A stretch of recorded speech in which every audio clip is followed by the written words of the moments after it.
Hi, I'm Alistair Shipley. Driven by the beliefs that everyone has something special to offer, I created Not So Average, the podcast that proves that you don't need to be in the top 1% to be truly extraordinary. Each episode spotlights everyday people from your community, the very individuals you might pass on the street. These relatable stories reveal that whether you're a jack of all trades or a niche specialist, we all have unique experiences and valuable lessons to share. Imagine if we all took a moment to realize we're all not so average. Let's get after it.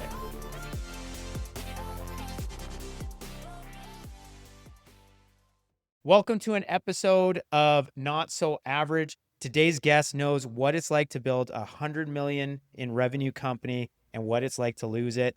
Nick Thompson is a founder, coach, author, and a battle-tested business leader who's been through the highs of explosive growth and the lows of public collapse. He co-founded Brand Alliance, once one of Canada's most admired companies, and now mentors founders through EO, helping them avoid the very pitfalls he once faced firsthand. But this episode isn't about polished advice. It's about the raw, unfiltered truth behind success, how ego can sneak in when things are going well, and how culture is misunderstood. We talk about burnout, rebuilding after failure, the cost of silence, and the power of asking for help. And we ask the questions most entrepreneurs avoid. This one's for the entrepreneurs who've been burned by their own ambition, the leaders who lost the company but found themselves, and anyone learning that the real legacy isn't in what you build, it's how you grow when it all falls apart. Let's get after it. Welcome. That intro just started making my stomach burn a little bit, but there you go. With acid The reflux truth, or? Nah, just the truth, right? The truth of the matter. Everybody glorifies entrepreneurism, and there's a lot of hard truth behind the story, right? Behind the doors. Have you found that over the last couple of years that entrepreneurship, All of the above. has been kind of glorified? Yeah. Yeah? Yeah, What's you your look kind of at experience it. with that? Look at it on social media. Mhm. It's quit your day job and start your own company. And why are you working for somebody else? And you're just building other people's dreams. And entrepreneurship is a tough gig, and it is not meant for everyone. Nope. It is not stable. There's very little, if none, security in starting a company. It's a grind. I work with probably 100 entrepreneurs a year, helping them grow businesses. And I would say that at least half of them would admit to, I haven't had a paycheck yet this year. It's a tough gig. Yeah. And they're putting everything in, every dime into growing their dream. So that's not for everybody. No. Most people want some stability. They like having a constant paycheck. They like being able to pay the bills. Raising a family, trying to start a business. Oh my gosh, right? Yeah. And so it is definitely over glorified. And because there is a certain skill set and mindset that comes with being an entrepreneur. So you mentioned that you work with about 100 entrepreneurs a year. Yeah. Would you say that some of these skill sets are innately found in success stories, or are they things that can actually be taught? Both. Okay. So kind of that nature nurture question, right? A lot of what I see in entrepreneurs, there is a common thread of grit and resilience, those two things. People that strive forward, believe in themselves, they have a lot of drive, and they have that grit, like I'll get through it and I'll find a way. That's definitely something that's fairly inherent. And most people are you can kind of see their childhood that way. When they go back, I'm sure you've seen this on your episodes, you go back in their history a little bit and you say, oh, okay, you did this and then you had this problem and this adversity and you overcame it. And there's kind of this, little thread of understanding why they became an entrepreneur. Yeah. And so that's one. The other one is resilience, they have the grit, but they also have the resilience just to keep going. I hear a lot of stories where, I had 100 no's before I had a yes. Yeah. And, most people give up after 5, Yeah. right? And so that makes successful people in general. But it's definitely a, a common thread amongst entrepreneurs as well. Those two things I see. Yeah. That's a fair point. It is really kind of cool. And a part of the premise of why I started this podcast was highlighting that success is rarely linear. Mhm. Um, and with that, obviously comes the highs and lows. You often hear about the overnight successes, but if you really look at it, it's been a lifetime of building to that point. Right. Generally, I think one of my close friends, so he runs a cannabis company out of the Shuswap, and he's been involved with the bison ranch that it had its shortcomings and all this stuff. And he said statistically, it's on your fourth or fifth company that you reach success. Okay. Yeah, he's like, if I'm good, maybe I'll be on my third, but he's on to his second company right now. So I don't know. In your experience, how many times do people normally strike out before they see successes? Yeah, I mean, it's all over the map, and luck has a lot to do with it for sure. I've seen where people just they lucked into making the right decision at the right time, and they look back and go, and everyone's like, "Oh, you're so brilliant! You foresaw this. Yeah, Where's your crystal ball?" And they're like, "Honestly, I just kept just going. lucked out, and it was just another decision." And I've seen probably more times where people made the decision and it was unlucky. Hmm. You know, and it is a lot like playing the stock market. If I did that back in the day when things were going really well and I had some extra pocket money, and I'm like, okay, I'm going to look at investments. And so I invested in some companies, and I started throwing some money into the stock market, and I just followed the stock. I didn't learn anything about the stock. They just said, oh, this one's a good one. So I'm sure I'll put into that. And it wasn't through a broker, it was just private investing. Yep. And, I just let it ride and watch it. And 99% of those investments failed. And it's because, and I'm like, dummy, I should know this. You need to know what you're doing. You have to do your research. You have to follow it. You have to read up daily on how things are going. It's like anything we want to become professional at, we have to work at being professional. The 10,000 hours, the doing all the learning and all of that. So I should have known that going into those, Hmm. but it's the same with, it's the same with business.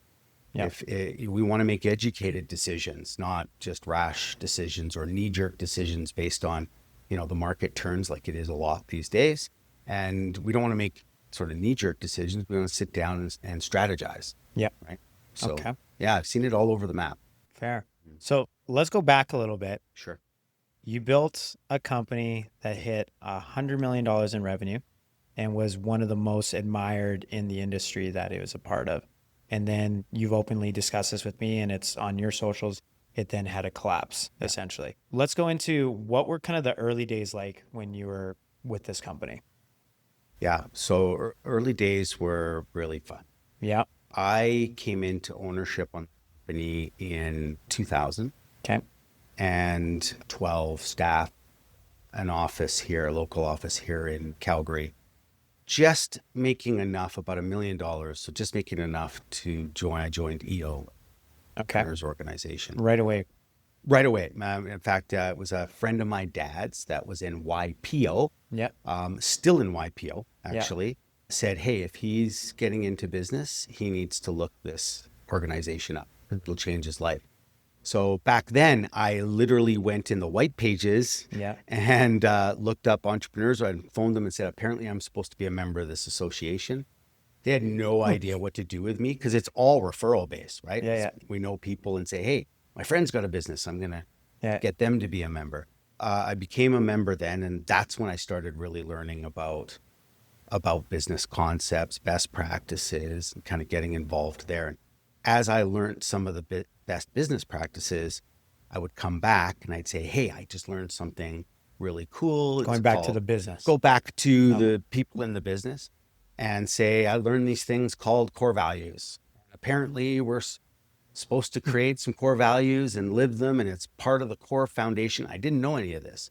And so they were like, oh, that sounds pretty cool. And so I work with the people, we create these core values. How do we live and breathe them? And we work on that. And then I'd come back again and say, I got a new idea, and it's about creating a big, hairy, audacious goal, right? The BHAG, right? So it was all building, and I'm learning and bringing it back and learning some more. And we're using the different concepts to grow the business. And, through the network of EO and ideas that came from other people in the organization, as well as building that network for sales, came ideas from all over that to listen to the idea. You're like, a lot of people would say, well, that's fine, but that's in a completely different business than mine. And my question always was, what if I did that thing in your industry, applied it, that's normal in your industry, applied it to my industry? Could I be different? Could it be revolutionary? And so several ideas came in, and one in particular, a gentleman in the pharmaceutical business. So he owned a number of pharmacies. And he was talking about how small pharmacies, I'm going to paraphrase, so if anyone's in pharmaceutical, don't shoot me for the details. The way they set it up with small pharmacies is they all have ownership in a company. They create a company. All the small pharmacy owners have ownership in this company, and they use that as a buying company. So they buy all their products through this buying company, and that way they can get volume discounts and rebates, and they can compete with big pharma because it's doing bigger volume. And I thought, oh, that's neat. And is that an idea you came up with? He said, no, that's just that's what we do in our industry. Cool. What if I did that in our industry? So my original company was in promotional marketing materials, branded merchandise. So anything you can put a brand on, we worked with companies and put their brand on it for different purposes. So what if we did that? Because we deal in products. So I went to 5 other companies in my industry in Canada, none in Calgary. So they're in other areas. So not a lot of crossover competition, and said, this is an idea. And I met them through trade shows or whatever. So I already knew them. This is the idea. And they loved the idea. And so we set up this company. And within a year of setting it up, we said, we're saving some on the cost, but what if this whole thing was together and we then started all selling as the same group? So clients I deal with here in Calgary, and we dealt with a lot of Fortune 500, 1,000 companies, big oil and gas companies, etc., telecom, insurance. And so we could tell our clients, no matter where you are in Canada, we have offices in the major cities. You can get consistent branding. And the clients loved it. So we merged 5 companies together. Oh, wow. Never been done before in the industry. And then we really grew rapidly from that. And that idea came from pharmacy. Wow. So that's kind of like an outside, or like a collective roll up. Yeah. That's interesting. Yeah. Okay, cool. Yeah, my accountants called it a butterfly roll up. I would never advise to do that. It was way more expensive. Okay. Okay. Well, there's an interesting book that I recommend to a lot of my friends. It's called I'll Teach You How to Make a Few Billion Dollars, or How to Make a Few Billion Dollars. And it's from the guy that started XPO Logistics, United Rentals, huge competitor to Waste Management, oil and gas. He's a phenomenal guy, but every one of his businesses did over $1 billion in valuation.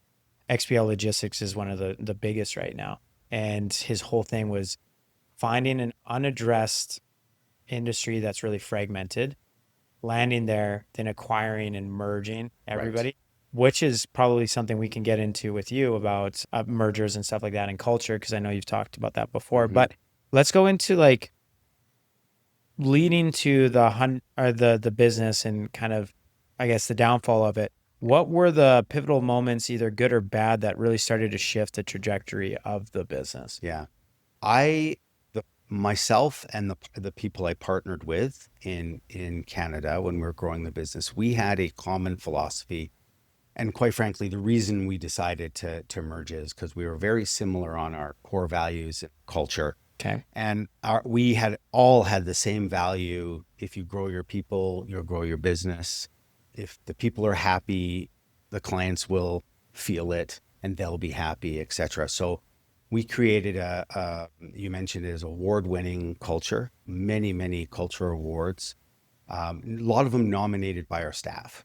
Oh, amazing. Yeah, and so all over Canada, we're getting a lot of culture awards, Deloitte's top, best 50 managed companies, and very successful that way. And so it was, what was happening was in the industry was saying, this has never been done before. What is this group doing? We were the largest by at least twofold of any other company in that industry in Canada at the time when we merged.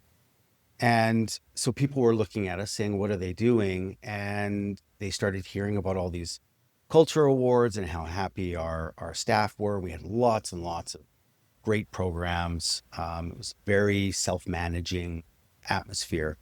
And so people were knocking on our door, right? We want to work here. Customers were knocking on our door. Apparently, we're supposed to do business with.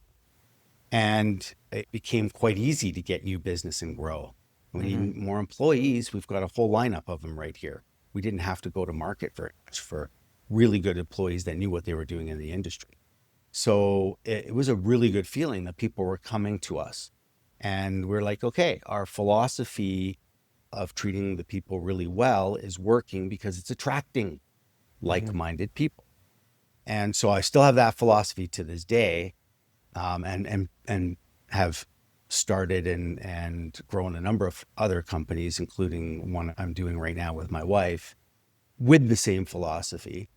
And so that was going really well. And then we got an opportunity. So between 2010 and 2015, we said, okay, so we're growing organically in all of the areas, but we want to be in more areas.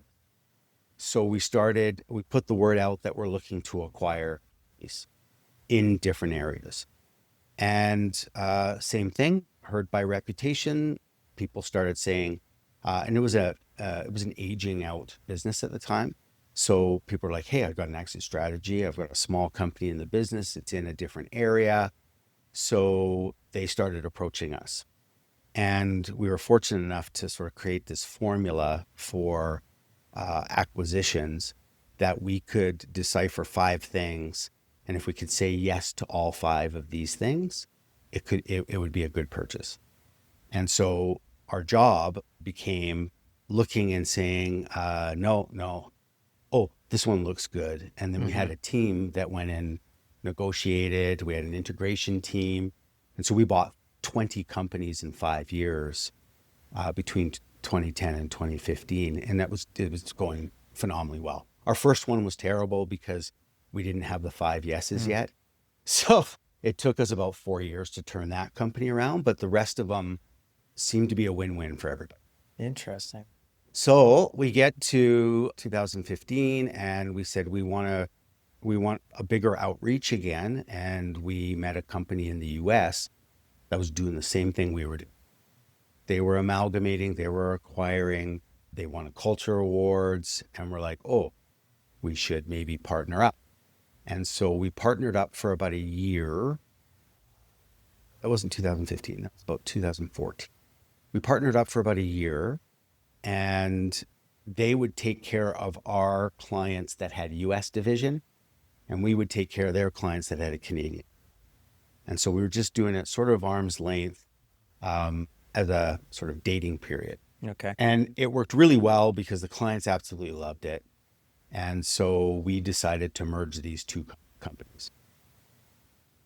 When we merged these 2 companies, I said, look, I'm an entrepreneur. I have a little bit of imposter syndrome here. This company's 100 million now. And I know how to grow small companies and work with groups where I know everybody's names and build those cultures. But I don't think I'm the person to lead this company into hundreds of millions into the billions. And so, so I was chair and president. I gave up my chairmanship to another gentleman in the company that has come from larger companies, new CEO of larger companies Mm-hmm. in North America. So I gave up my chairmanship. We created a new board. We said we need a board with outside board members. So we procured some very, very smart people from some large companies. They were past chairs of very large billion-dollar companies, lots of letters behind their name. And we put them on the board, and that's when things started to Getting a little not go squirrely. good. So we had a party the day of our merge down in Charlotte, which was our head office in the US. Our head office in Canada had become Toronto, just outside of Toronto. And we built warehousing on 5 continents so that we could take care of these big clients worldwide. And then we're going to start looking at possibly acquiring other continents as well. We had 20 offices in North America. We had 350 people. So it was growing at a good clip. So we had a party, merge party, and the morning after, we had our first new board meeting. And at our new board meeting, some of the new board members who are not, they're outside company board members, Yeah. said, okay, time to look at trimming the fat. And we want to get it so that we're scraping the bone. Like, these are the terms. And I was like, excuse me? Mm-hmm. That wasn't something that was a discussion. And they're saying, look, there's a lot of opportunity for overlap and for consolidating things and automating and taking some roles away. And this whole give people the autonomy over their job thing, we need to get that control back. And I was like, oh, I think there's a mistake here. And so I started fighting with the board. And I was 1 vote out of 12 at that time. So I was getting outvoted, and they were cutting people, and it just started, the culture started to take it really fast down. And so, and the cuts were, they were wide and deep and hard. Mm. So the philosophy of the board was, thank you for your service. We're not going to need your position anymore. Here's your Minimum severance. package, and it's going to be 2 weeks. I know you've been here 8 years, but that's the starting point of negotiation. So in the US, they understand that they don't have a lot of employment law. And I'm trying to tell them, like, in Canada, we have a lot of employment law. Yeah. And in fact, that is an insult to a Canadian, right? That's worked somewhere for 8 years. And they were like, it's just negotiation. And I'm like, yeah, but that's not how Canadians feel about it. Yeah. We believe in fairness. But they wouldn't listen. So all of a sudden we have lawsuits coming in, and it was getting pretty messy, and I'm really upset and still fighting with the board and not winning anything. And one of the departments we're a marketing company. Yep. We had a marketing department.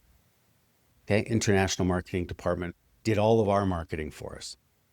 The head of that department, who reported to one of the other partners, not to me, was my wife. And the first department they decided they wanted to cut, guess which? Happy fun at home.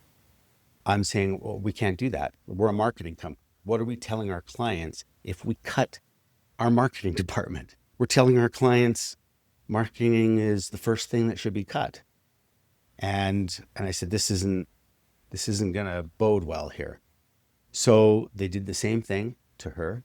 I said, well, she's going to have some sort of fair compensation and whatnot. They did the same thing. Here's your 3 weeks because you've been here 12 years. And so she said, I don't know what to do with this. And I said, we got to go see a lawyer. And so my wife sued my company. Yeah. And not a good situation. No. And it was, How did that hold up with the board members? they're like, just negotiation. Yeah. They just saw And it as another I'm person. going out of my mind. I'm going out of my mind. And so that was a horrific time for her. She was in, it probably took her 6 months to settle to what she should have been offered in the first place as far as Canadian Standards. negotiation Yeah. goes, right? And so that was horrific. And that was in 2015, late 2015. In 2016, I came back to her with an idea to start a company, and that's the one we've got now.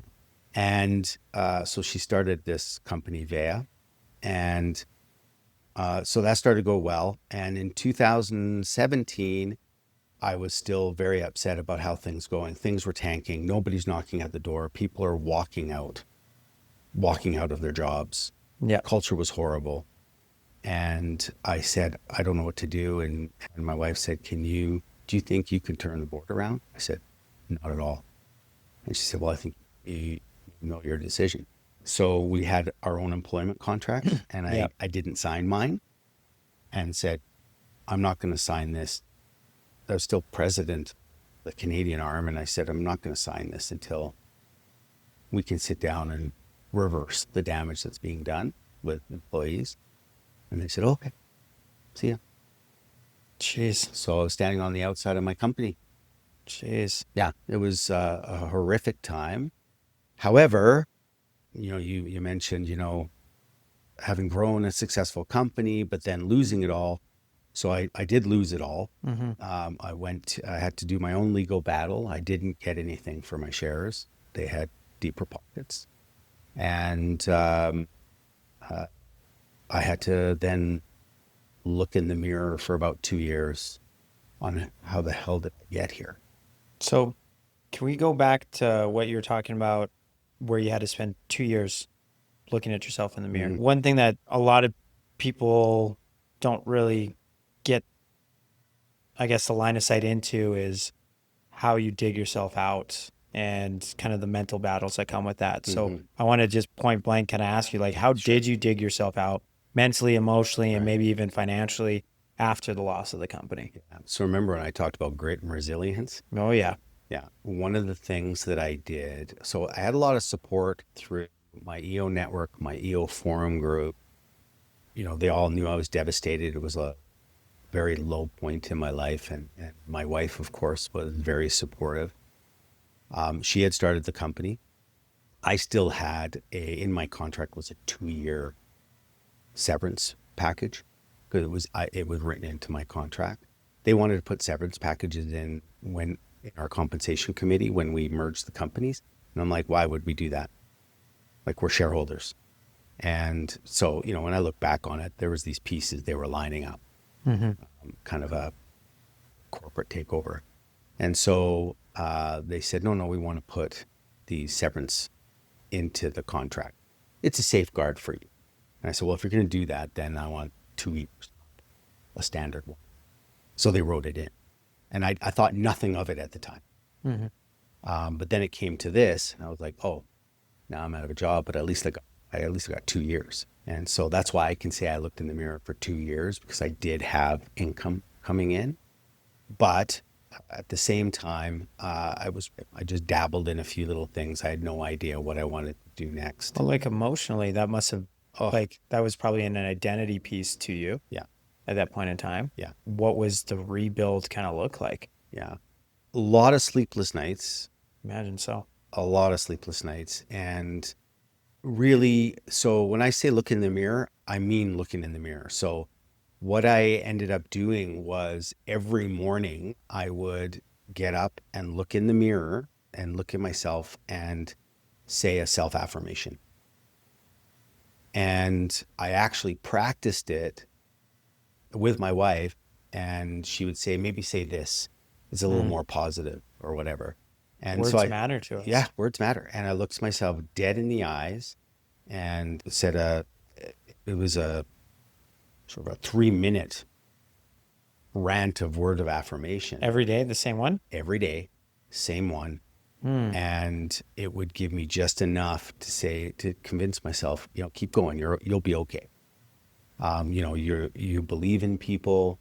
you have a heart for helping people grow. That will always come back on you. The more you give, the more that will come back.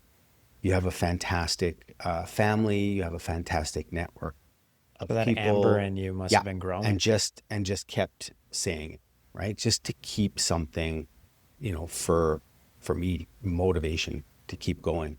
Mhm. And so when I say I looked in the mirror, I absolutely looked in the mirror, and I would do that every morning and every night.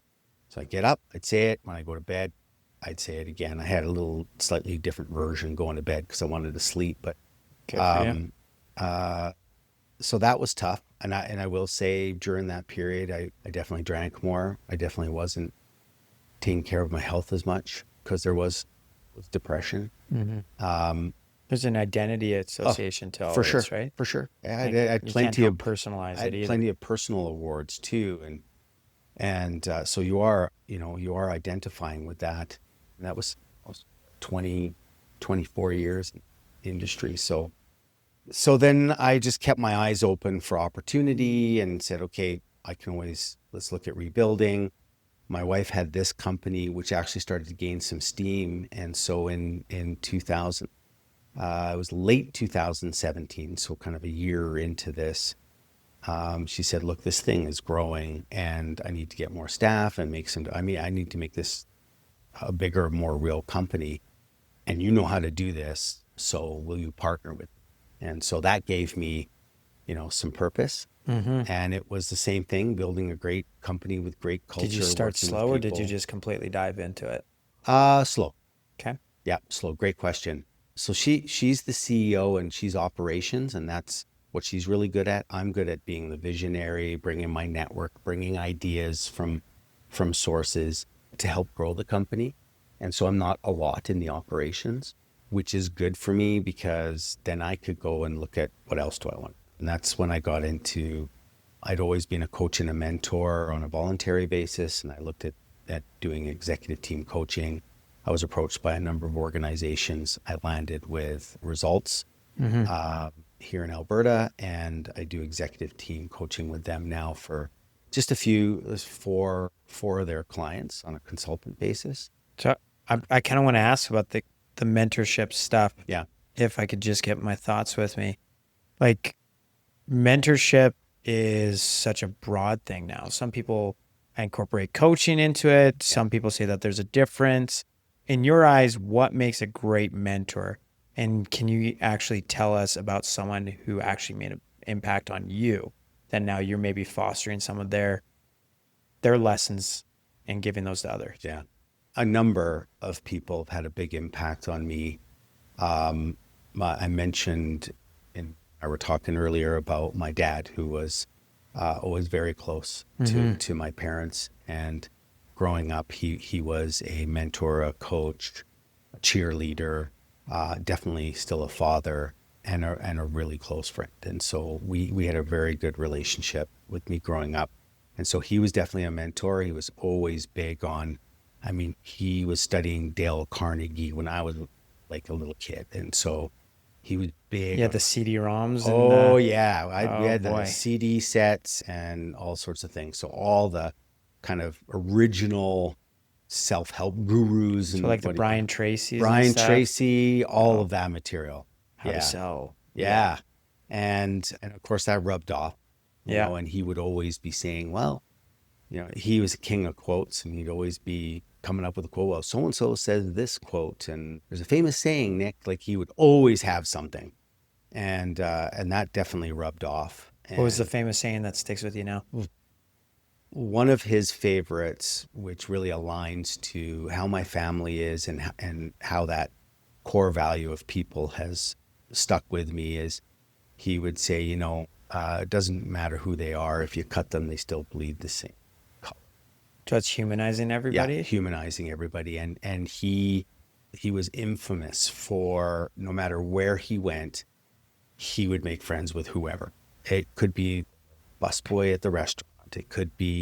It doesn't matter. It could be if the famous person that everyone's just gawking at, and he goes up and says, hey, how's it going? And he's like, they're all human.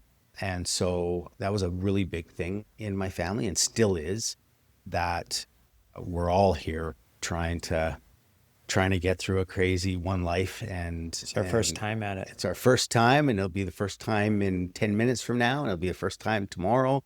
And so it's really important that we have this human connection, that we're all trying to move forward in our own way. And if I have the slightest bit of ability to bring happiness or help, it doesn't matter who you are, Mm-hmm. I will do. And so that came from him. When you talk about the difference between mentoring and coaching, there's specific conversations, bringing in tools, and coaching is about bringing out your self-awareness of, do you realize this might be a blind spot, or have you thought in this direction before? Where as mentoring is sort of just talking from experience, Mm-hmm.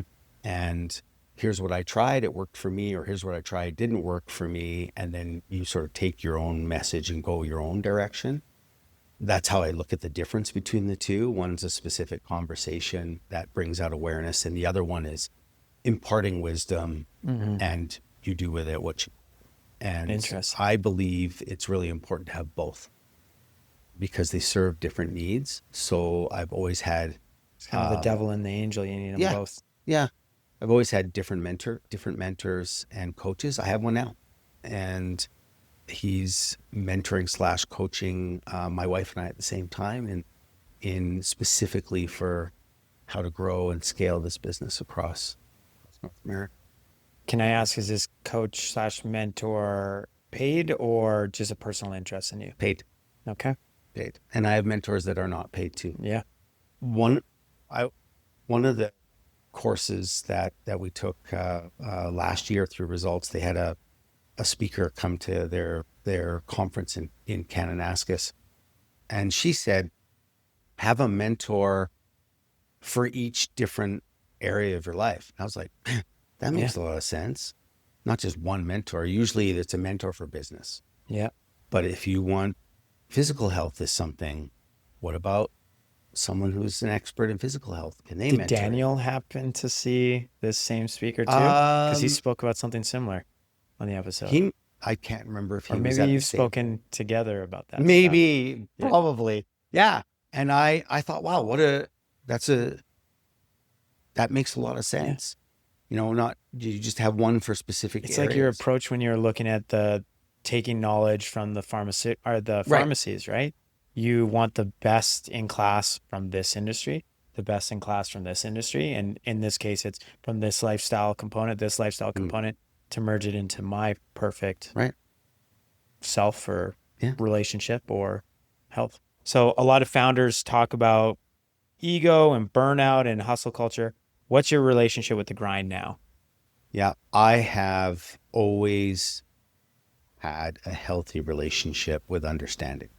Okay. Back even in the early days when we were looking at how to grow this thing exponentially, I was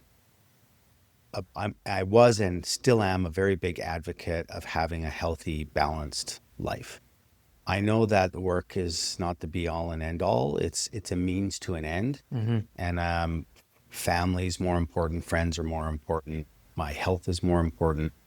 And I've seen so many business leaders that have sacrificed their health, and so they become billionaires, and then they spend all their money on medical. And I'm like, and I've talked with billionaires again that said, I've got all this money, but I don't have a family because my family is left.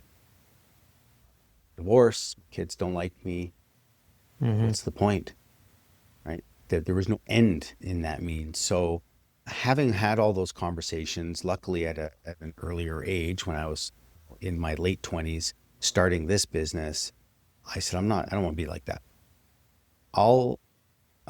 Do not have a desire to be a billionaire because I know it takes,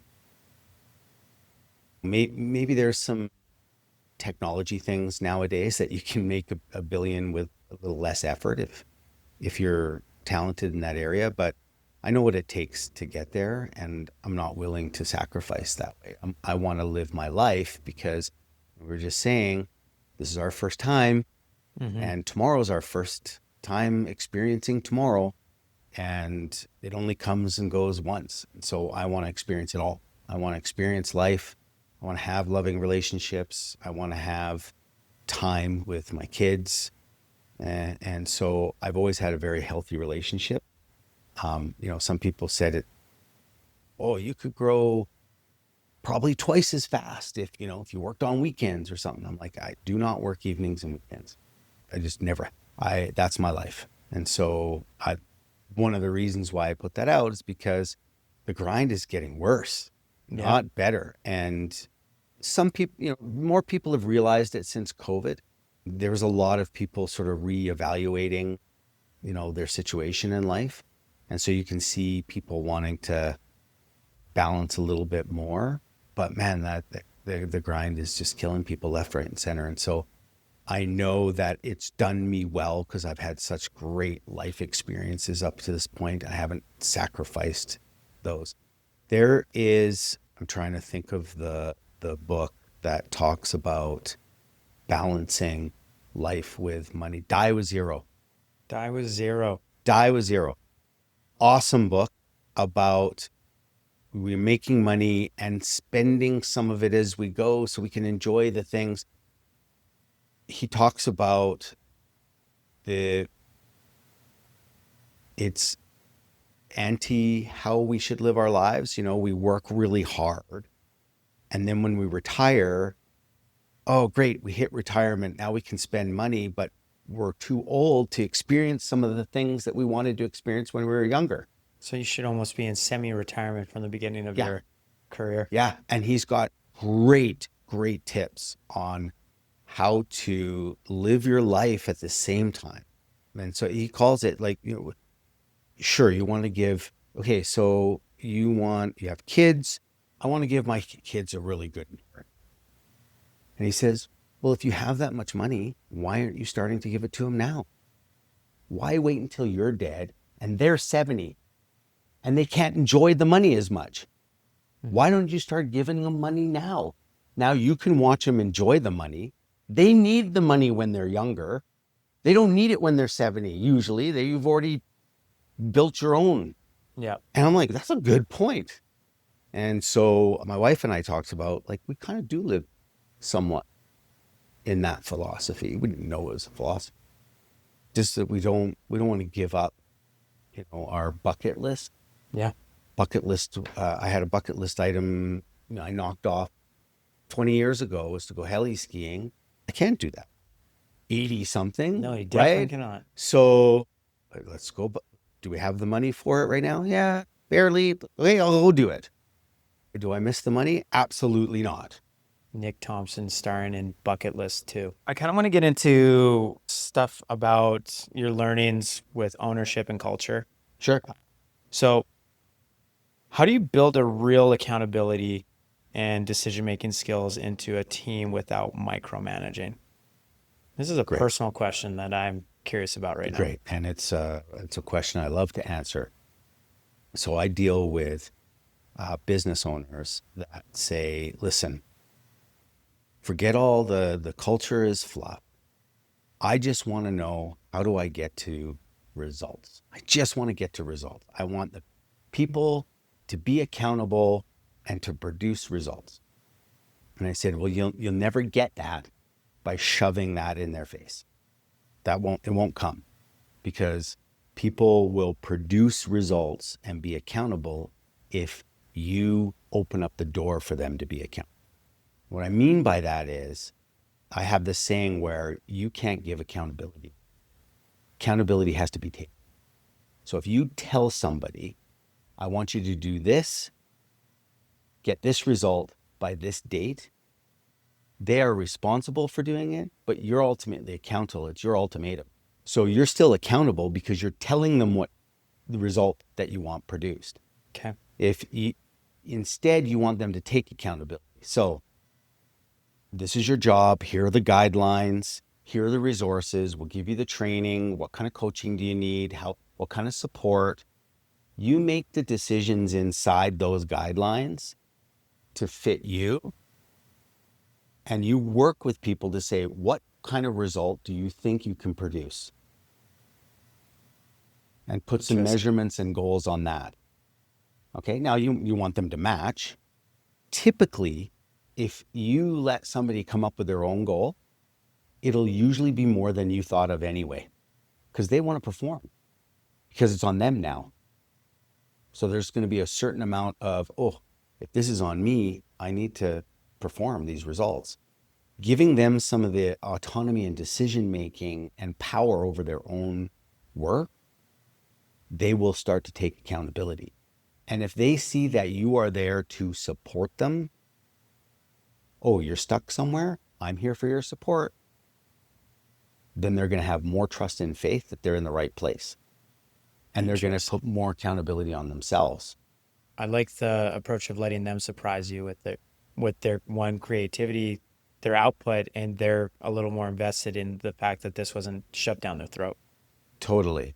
And they're going to have more pride in their work because it's them that came up with it. It's them that are doing it. Now, there's a couple key factors to that. Number one is we believe that, and this has worked really well, that mistakes are there to learn from. Yeah. We learn more from our mistakes than our successes. So if someone makes a mistake, they do not get admonished in. No. It is, they know the rule, and it's literally, we talk to them on onboarding. It's in our procedures manual. We reinforce it through meetings. The rule is, if you make a mistake, great. Just first admit it. No, don't even let us know. Admit it, fix it, and then learn from it so you can prevent it in the future. That's it. And if you learned from it, the mistake was worth it. If you make a mistake repetitively, it means you're not learning. No. And we hire people that learn, right? They have growth mindset like the rest of us. So we tell people that, and in fact, we'll celebrate that success. So we have people that have made mistakes. They said, I tell you, we want to hear from them. So if you have learned from a mistake and somebody else is doing the same job with other clients, they'll want to learn from you. So admit it, you fix it for the client, priority number one. And then what did you learn so you can prevent it? Oh, and by the way, I'm letting everybody know I made a mistake. Here's what I did to fix it. Here's what I learned from it. I want you all to know that so you don't make the same mistake I do. Right. We are all celebrating that. Great job. Well done. That's amazing. And we have a channel that they talk to, a Slack channel. It's a Teams channel now. We changed it. I'm sorry to hear that. Yeah. Is that right? Yeah. Fucking Teams is free now. So yeah, that's amazing. So far. So people, I literally go on and celebrate them making the mistake because they learned and grew. That's amazing. Now people are going to take more accountability for themselves. Now I have more freedom and more safety to make mistakes and to try new things and to come up with ideas and to put myself out there because I'm encouraged to learn and grow. That sounds like a great way to grow culture. Yes. So flipping that, what's one cultural red flags that leaders often miss in general? Yeah. Okay. Pick one. Maybe two. I would say the biggest cultural thing that leaders miss is, so another quick anecdotal story. It's happened several times. I'm in a room with an executive team and we're talking about what is our culture? What are our core values? What's our purpose? What does our culture look like? And the CEO said, oh, we tried culture. It doesn't. Oh, and I'm like, oh, please elaborate. What do you mean you tried culture? And so the CEO said, look, we put in leave early and do beer Friday afternoons. We put in a ping pong table. We started to have karaoke nights. We were doing all these fun things, doing these events. And sure, everybody was enjoying themselves, but productivity took a dive. So I don't really believe that that you can implement culture and then all of a sudden productivity goes up. And I said, well, here's the problem. You didn't implement a culture. All you did was Let's tell them. well, no, you implemented the perks. Perks come after culture, not before. Perks don't create culture. Culture creates the opportunity to put in perks.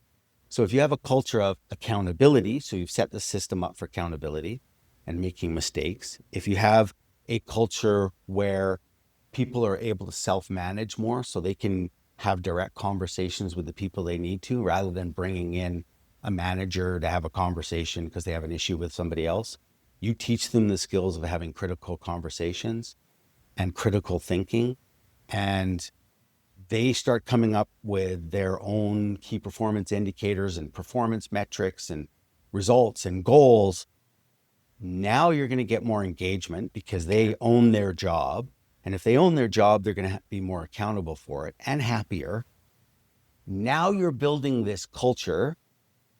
Then when people start hitting all of these self-made KPIs, start giving the perks. So we have it backwards. You know what? So that's the first downfall that people are doing is Yeah. they're giving the perks. They to give the perks culture. and say, is this culture? Present me with culture. And so I tell them you have to create a self-managing, high-performing culture of interactivity and self-management. Then you can put in the perks. So people will be happier already. Now you're adding those elements in. And so they're happy and they're getting rewards for, hey, if everybody hits their numbers by 3:00, we're logging out. Yeah. That's a perk. It's sunny out. Let's go. And so at my old company, when we had people in physical location, we have, it's the hottest day of the year. I'm going out for slushes. We're all going to meet in the back. What do you want? I'd take a slush order and I'd go out and bring it. And then we'd meet in the back and chat and whatever. Oh, guess what? It's a long weekend coming up. On Friday, if everyone hits their numbers, I don't care if you hit it all by 9:00 in the morning, you're gone for the weekend. Nice. You can leave.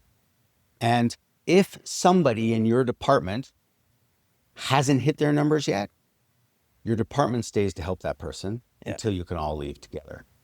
Because it's about teamwork. And this is how you build the culture. Okay. So what was the number 2? So number 2 is when people say, I want results. I don't care about the culture, the fluffy stuff. I want results. They typically will tell people what they want, right? I want you to do this. I want you. And then you get that micromanaging. And sometimes micromanaging comes out of fear. It's fear of not getting it right, fear of letting it go to other people to take care of, fear of mistakes happening, costing money. Sometimes that micromanaging, it's regular human fear. Sometimes it's the need to control, but often it comes out of fear. And it's about letting go of that and letting people be human. And if you start to let that go and start to view yourself as, I am here to support everybody else because they're the ones supporting our clients. And so I'm here to help them. And if I'm here to help them, then the attitude is different, where it's like, go, you're free to make your mistakes. I'm going to make tons. And in fact, as a leader, my mistakes are probably more costly than your mistakes. I might make a mistake in our strategic direction. I might make a mistake by partnering with the wrong people. Those are costly mistakes. So if I'm asking you to forgive me of my mistakes and let me learn, then I need to reciprocate. We're getting close to the end of this episode, so I wanted to ask 4 closing questions for you. Looking back, what was the silver lining of the business collapsing? Thanks for that. The silver lining was a deeper realization of what is my passion and purpose in my adult life. And that is ways to help entrepreneurs and their businesses grow to whatever level of success looks like for them.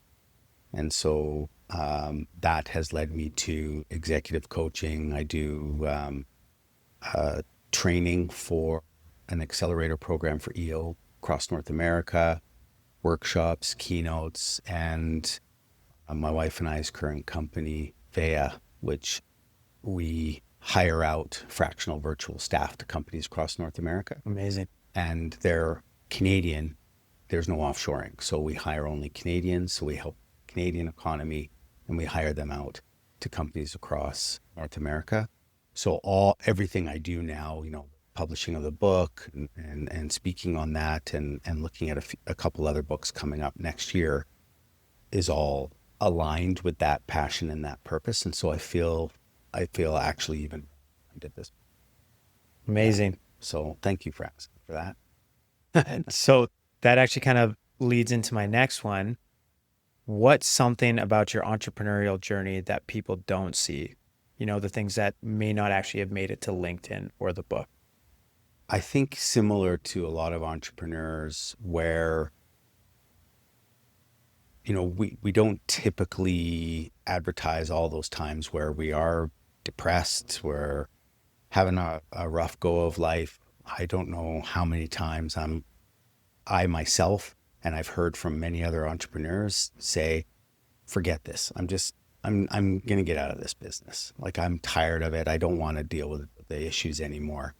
And, the next day you find some new little spark and then you just keep going, or you get this nice comment from a client or an employee says, this is the best place I've ever worked. And you're like, okay, keep going. You don't see those happening all the time. And again, back to that grit and resilience, it keeps coming back to that is you just find those little moments of gratitude just to keep going. And then so you see all the stuff like, here are the lessons I've learned and here are the things we're doing and here's advice we're giving, but you don't see those other times where, the head's in the pillow and you're like, I don't know if I can keep going. Yeah. So with that in mind, who would you give thanks to? Yeah, I would give thanks to, first of all, my wife for sticking with me through some really tough times. And that's been a blessing for sure. I would give thanks to my parents. My past dad, he passed away earlier this year, and definitely my mom. Her and I have become a lot closer because my dad and I were the tight ones. And she's a phenomenal woman. So they brought me up with a lot of the values I still hold true. My EO forum group, again, they helped me through some tough times. I've been in EO this is my 25th year, and some of the members in that group have been with me the whole time. And Incredible. so the highs, the lows, and everything in between. Speaks to the bond. Yeah. And so they've been a very good support network. It was one of the EO the forum members said to me, Nick, when I said, I don't know what I'm going to do now, I've lost it. How am I going to rebuild? He said, look, you can take that last 20 years of experience and lessons you've learned, and you can probably do the same in a matter of much fewer years. And that gave me some energy to rebuild. So that network in EO in general, I credit every ounce of any success I've ever had to EO in some form or another. So that's definitely something I hold true to my heart. That's I'll great. be a lifer there. That's great. Well, I definitely have to share that with them. When you look at your career now, the coaching, the mentoring, the writing, what does success mean at this stage of your life? Yep. Success is, I used to think success was building this big company with lots of awards and helping, the people in the company still noble. But I thought success was building. And now I believe that success is the amount of people that I've been able to positively affect. Hmm. That's beautiful. That brings me back to somebody else, not ever on the podcast, but when I was working in door to door, they were talking about a sign of a great life was how many people that show up at your funeral.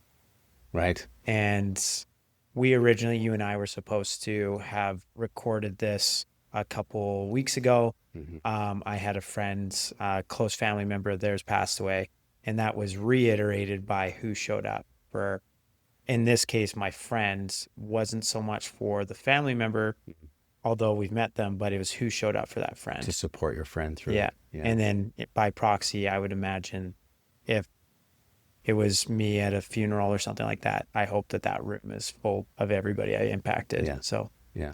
I like that. That's lovely. Nice ode to your friend too. Yeah.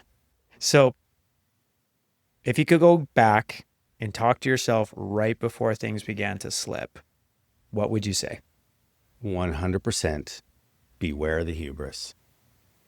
All that success, I was ignoring red flags. I didn't think I was at the time because, I'm known for being not too, I don't want to be out in the public. And I mentioned I don't want to be famous or anything like that. So a little bit more low key and it'll get success if you have it long enough. And there's all these people telling you, it got to my head a little bit and I became overconfident in my decisions because all my decisions were working out. So now I'm like, well, whatever decision I make, it's going to be great. And so beware the hubris because success is definitely a devil in disguise when hubris is in the mix.